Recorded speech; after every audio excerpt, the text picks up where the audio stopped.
அட்மிஷனை பற்றி சொல்கிறேன். அட்மிஷன் இந்த கிளப்பில் எப்படி அட்மிஷன் கொடுப்பீங்க, எந்த தகுதி இருக்குது அப்படின்னு நிறைய என்ன செய்யுங்க நம்ம பேசுகிறோம். அப்படி தானே? இந்த பையனுக்கு கேட்டால் இளமினல், இந்த பையன் கடலூர்ந்து வரான், 10th படிச்சிருக்கான். இவன் ஃபிகர் கபடிக்கு ஏற்ற ஃபிகரா இல்லையா? ஆனால் அவன் அட்மிஷன் என்ன அட்மிஷன் வேணுமா? நீ சொன்னது சொல்லு. அட்மிஷன் வேணும், அட்மிஷன் வேணும். விளையாட முடியுமான்னு கேட்குறேன். இந்த காம்படிஷனில் கபடிங்கிற ஒரு காம்படிஷன் தானே, ஒரு போட்டி நிறைந்த உலகம். இப்போ போட்டி நம்ம யார் கூட போடணுங்கிறது இருக்குது. இவன் ஃபிகர், இந்த ஃபிகர் 10ஆம் கிளாஸ் ஃபிகர்னா 70 கிலோ, 50 கிலோ, 60 கிலோ, 50 கிலோ கூட போடணும், 55 கிலோ போடணும். எத்தனை கிலோ இருக்கா? 36 பெஸ்ட் வெயிட். இவன் விளையாடுறது யார் கூட விளையாடுவான்? 50 கிலோ கூட. இப்படி நம்மகிட்ட அட்மிஷன் கேட்டு பல தரப்பில் நினச்சாங்க வந்து கேட்குறாங்க. நான் போன தடவைலாம் கொஞ்சம் பலவீனமான கொஞ்சம் ரெஸ்ட்ரிக்ஷன் எல்லாம் குறைச்சி, இதெல்லாம் நம்ம கட்டுப்பாடு வச்சுக்கணும், அதெல்லாம் கம்மி பண்ணி அட்மிஷன் போடுவோன்னு சொல்லிவிட்டு நான் போட்டேன். போன வருஷம் போட்டேன். இன்ட்ரெஸ்ட் இருக்கவங்க, ஃபிகர் இல்லாதவங்க, இன்ட்ரெஸ்ட் இருக்குன்னு என்கிட்ட ஏமாற்றினவங்க, இப்படி பல தரப்பட்ட மக்களுக்கு அட்மிஷன் போட்டிருந்து. அட்மிஷன் போட்ட இடத்துல அவனுக்கு ஒழுங்காக என்ன செய்யலை. ஒரு சின்ன ஃபிகரை போட்டேன். அவனால் பெரிய பிளேயரோட காம்படிட் பண்ணி விளையாட முடியாமல் இவனை ரைடு விட்டா, இவங்க ஸ்டாண்டர்ட் 10ஆம் கிளாஸ் படிக்கிறதால ரைடு விட்டா, இவன் ரைடு விடுறேன். 10 ரைடு பாடுறான், 10 ரைடை மாட்டுறான். இந்த 1.5 மாதம் அவன் திருப்பி ஒர்க் அவுட் கொடுத்து எடுத்து இப்போ விளையாட வச்சு ஸ்டெப் எல்லாம் சொல்லி கொடுத்து திருப்பி அந்த பெரிய பையனோட விளையாட விட்றான். அந்த இவங்க செட்டு கூட விளையாட விட்றேன். திருப்பி என்ன பண்ணுறான்? ஒரு பாயிண்ட்டும் ஒரு மாதம் ஆச்சு, ஒரு பாயிண்ட் எடுக்கல. அழகான டெக்னிக்கெல்லாம் வச்சுருக்கேன், என்னால் பாயிண்ட் எடுக்க முடியல ஏன்னு கேள்வி கேட்குறான். இவன் கேள்விக்கு விட எதாவது இருக்குது. உடம்பு இல்லாதனால எனக்கு வழியெல்லாம் சட்டை இப்படி எடுத்து போட்டுறானுங்க, கை பிடிச்சி எடுத்து போட்டுறானுங்க, எந்த வழியிலும் ஒரு ரிலீஸ் இல்லை. அப்படி அவன் ஃபங்கானதை பார்க்குறேன். அந்த கூட்டத்தோடு சேர்ந்து விளையாட வைக்க முடியல. அதேமாரி விளையாட வச்சா 2-3 நாள் என்ன பண்ணுறான்? வலியில் துடிக்கான். வலிப்படும்ல, இவன் மேலே 2-3 இருந்தால் என்ன ஆகும்? வலிக்கும்ல உடம்பு. வலி வந்தால் பரவாயில்ல, இது உடையோட வந்துடும். ஜாயிண்ட் உடையோட நிச்சயம் வந்துடும். அப்போ எப்படி இருக்கும்? அப்போ நான் அவனை இன்ஜுரி ஆகுது நான் விரும்பலை. என்ன சொன்னேன்? அடுத்த இந்த லீவில் சொன்னேன், நீங்கள் இந்த மாதிரி பலவீனமானவங்க இருக்கீங்க, அட்மிஷனை போட்டவங்க இருக்கீங்க, நீங்கள் எல்லாம் ஏன் ப்ராக்டிஸ் பண்ணாதனால இந்த தடவை கேம்ப் போட்டிருக்கேன். இந்த கேம்ப் 2 மாதம் இருங்க, அப்போ தான் ஸ்கூல் மேட்ச் வின் பண்ண முடியும்னு சொன்னேன். சரி, நீ மண்டே ஆட்டினானுங்க. என்ன பண்ணிட்டான்? அப்போ அவனுக்கு என்ன இன்ட்ரெஸ்ட்? இங்கே அட்மிஷன் வாங்கணுங்கிற மட்டும்தான் இருக்குது. சரிதானே தம்பி? அட்மிஷன் வாங்கணும் மட்டும் இருக்குது. ஏன் இப்போ நான் சொன்னது அவன் ஏன் கேட்கல? அப்படி யோசிங்க. அப்படி எப்போ ஏன்னு கேள்வி கரெக்டாக தானே? இப்போ நான் இவன் கெஞ்சியான் கேட்குறான், கொடுத்துட்றேன். ஒன்றால் தகுதி இல்லை. திருப்பி நான் தகுதி வளர்க்குறது 2 மாதம் டைம் தரேன், நீங்கள் இருன்னு சொன்னால் அவன் இருக்கணுமா இருக்கண்டாமா?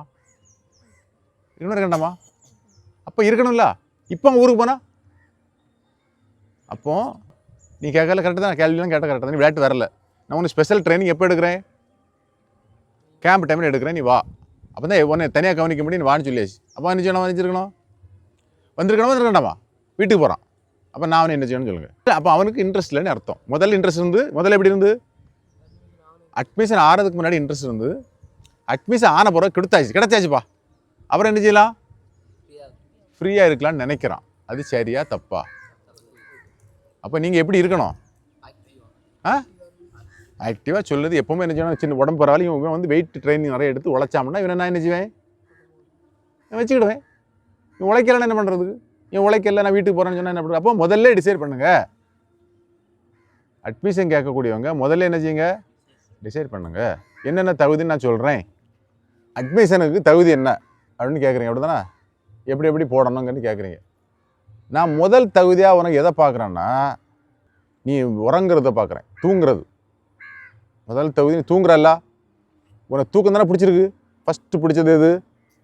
உலகத்திலேயே மனுஷன் நிம்மதியாக இருக்கேன்னு நீ சொல்கிற இடம் எது? 3:30 மணிக்கு நிம்மதியாக தூங்குறா. ஃபஸ்ட்டு ஒரு தகுதி, முதல் தகுதியே 3:30 மணிக்கு நிம்மதியாக கெடுப்பேன். புரிஞ்சா? நிம்மதி போச்சு. ஒரு முதல் பாயிண்ட். 3:30 மணி எழும்பியாச்சு. அப்புறம் டாய்லெட்லாம் போயிட்டு வரோம். அடுத்து நிம்மதி போகிறது 2 மணிக்கூர் என்ன செய்யணும்? ஒர்க் அவுட்டு செய்யணும், விளையாடணும். உன் உடம்பை என்ன செய்யணும்? நீ தயார் பண்ணணும். அப்போ 2 மணிக்கு கஷ்டப்படணும். 2வது பாயிண்ட். 3வது நீ ஒர்க் அவுட்டை முடிச்சுட்டு இங்கே ஒரு கோயில் இருக்கா, அதில் தியானம் பண்ணணும். 1/2 மணிக்கு தியானம் பண்ணணும். திருப்பி என்ன பண்ணுறோம், அதே தான் தாங்கலாம் பண்ணுறோம். 4:30 மணிக்கு வாரோம், 2 மணி நேரம் 2.5 மணி நேரம் நினைச்சிடும் ஒர்க் அவுட் பண்ணுறோம். அதுக்கப்புறம் என்ன பண்ணுறோம், 1/2 மணி நேரம் தியானம் பண்ணுறோம், தூங்குறோம். இதுதான் டைம் நம்ம ஷெட்யூல். இந்த ஷெட்யூலை நீ அக்செப்ட் பண்ணுற, ஏற்றுக்கிடுறியா? வாழ்க்கை யதார்த்தத்தை புரிஞ்சுக்கிடுங்க. மனுஷனாக வாழ்ந்தாலே இன்பம் துன்பம் உண்டு. இன்பம் துன்பம் உண்டு, நல்லது கெட்டது உண்டு. நீ உன பயிற்சி காலத்திலேயே உனக்கு எல்லாம் நல்லது நடக்காது. முதல்ல என்னது கெட்டதாக என்ன செய்யும் நடக்கும். இந்த கெட்டதை நீ அக்செப்ட் பண்ணிட்டேன்னா, ஏற்றுக்கிட்டேன்னா, 1 மாதம் 2 மாதம் இருந்து பார்க்குறா, இந்த ட்ரைனிங் இந்த ஷெட்யூலை பார்க்குறா, நான் அந்த ஷெட்யூல் படி இருப்பேன் அப்படின்னா நீ அட்மிஷனை பற்றி என்கிட்ட கேட்கலாம். மினிமம் ஸ்கூலில் அட்மிஷன் கேட்டீங்கன்னா 2 வருஷம் இருக்கணும். காலேஜ் அட்மிஷன் கேட்டீங்கன்னா 3 வருஷம் இருக்கணும். ஸ்கூல்லேருந்து காலேஜ் வர போனால் 5 வருஷம் இருக்கணும். அப்போ இதுக்கு நீ தயாரா, ஒரு கேள்வி கேள்வி. அடுத்த பாயிண்டில் கேள்வி கேட்டுட்டு, இந்த பாயிண்ட்டுக்கு நான் ரெடி, நான் ஊருக்கு போக மாட்டேன். அப்புறம் அடுத்த தியாகம் நிம்மதி. ஊரில் ஃப்ரெண்டு இருப்பான், அவனை அவ்வளோ வரை நீ விடணும். அடுத்தால ஊரில் அப்பா அம்மா சகோதர சகோதரி இருப்பான், அதை அப்படியே விடணும். புரிஞ்சா? வீட்டில் சொந்த பந்தம் அத்தனை பேருக்கும் திருவிழா, கோயில் திருவிழா, வீடு பாதுகாப்பு, கல்யாண வீடு, இது அவ்வளோ தியாகம் பண்ணணும். இதெல்லாம் நீ கேள்விகள். இதெல்லாம் விடுவேன் அப்படின்னா திருப்பி என்கிட்ட அட்மிஷனுக்கு வா. நான் அட்மிஷன் அது யாருன்னு பார்க்கல, நான் தாரேன். நீ வந்துட்டு என்கிட்ட ஏமாற்றக்கூடாது. ஏன்னா எல்லா வருஷமும் ஏமாற்றிட்டு இருக்காங்க. வர அட்மிஷன் வாங்கணும், திருப்பி என்ன செய்ய வேண்டியது, ஊருக்கு போக வேண்டியது, திருவிழாவுக்கு போக வேண்டியது. நீ ஒரு அந்த காம்படிஷனுக்கே என்ன இல்லை, நீ ஈடு கொடுக்கறது இல்லை. அது சரியில்லை. ஏன்னா புரிஞ்சா? நான் விளையாட்டு மட்டுங்கிற நோக்கம் இல்லை. உனக்கு வாழ்க்கையின் யதார்த்தத்தை முதல்ல இங்கே என்ன செய்யுது, பாடமாக வந்துடுது. யதார்த்த பாடமாக வந்துடும். நீ காலை எழும்புறதுலேருந்து வந்துடுது. ஒரு எக்ஸாம்பிள் சொல்கிறேன். போனோட 12th பையன் மாதிரி இருந்தாங்கல்ல, அவங்க காலேஜ் அட்மிஷன் போடணும். 2 வருஷம் இருந்தாச்சு. அதில் ஆக்சுவலாக ஒரு நல்ல பையன் ஆல்ரவுண்டரு. கணக்கு விளக்கு எது சொன்னாலும் கேட்டுக்கிடுவான். என்ன வேலை சொன்னாலும் அந்த வேலையை செஞ்சு முடிச்சிடுவான். வெல் டிசிப்ளின்டு பையன். கேமில் ஒரு ஆல்ரவுண்டர். டீம் பேர் ஸ்கூல் நேஷனல்ஸ் போனோட பேருக்கு டீம் தோக்குது. அஃபென்ஸ் எல்லாம் ஃபெயிலியரு, டிஃபென்ஸும் ஃபெயிலியரு. இந்த டிஃபென்ஸ் பையன் எல்லாம் 4 பொசிஷன் ஆடுவான். இவன் அஃபென்ஸாக மாறி 10 போனஸ் போட்டிருக்கான். அவன் இப்போ என்கிட்ட என்ன சொல்லான்னா, அவங்க அப்பா அம்மாலாம் வந்திருந்தாங்க நேற்று. அவங்க அப்பா அம்மாலாம் டிசி வாங்க நேற்று வந்திருந்தாங்க. அப்போ இப்படி ஃபோன் பண்ணி இப்படி நாங்கள் வந்திருக்கோன்னு சொன்னாங்க. நான் அவங்கள பார்க்க வந்தேன். எல்லா பையனும் வந்திருந்தாங்க. அப்போ என்னென்னு கேட்டால், இல்லை இங்கே அட்மிஷன் போடணும், என்ன டிசி வாங்க வந்தோன்னு சொன்னாங்க. ஒரு பையன், நம்ம இங்கே விளையாட யாரும் இல்லை, வீட்டுக்கு அனுப்பிடுவோன்னு சொல்லி ஒரு பையன் 2 பையன் நிற்கானுங்க. நல்ல பையன் 2 பேர் நிற்கான். அந்த நல்ல பையன் 2 பேரும் என்கிட்ட என்ன சொல்கிறான், ஒருத்தனுக்கு அப்பா அம்மா என்கிட்ட சொல்கிறாங்க, என் பையனுக்கு கற்பகத்துக்கு ட்ரையல்ஸ் போயிருந்தான், கற்பகத்தில் கிடச்சிட்டியா போகிறான்னு சொல்கிறாங்க. இப்போ நல்ல பையன், நல்லா விளையாடக்கூடிய பையன் எங்கே போகிறான், கற்பகத்துக்கு போகிறான். சரி, நானும் பரவாயில்ல, நம்ம ட்ரெயின் பண்ணி விட்டாச்சு, நீ அங்கே போட்டு அப்படின்னு விட்டாச்சு. சரி போங்கன்னு சொல்லிட்டு நான் திருப்பி வீட்டு போயிட்டு திருப்பி ஆஃபீஸ் போகிறது வரேன். அப்போது இன்னொரு பேரண்ட் நினச்சாங்க அங்கே இருக்காங்க. அந்த பையன் எப்படின்னா, அவன் 8ஆம் கிளாஸ்லேருந்து இங்கே இருக்கான்.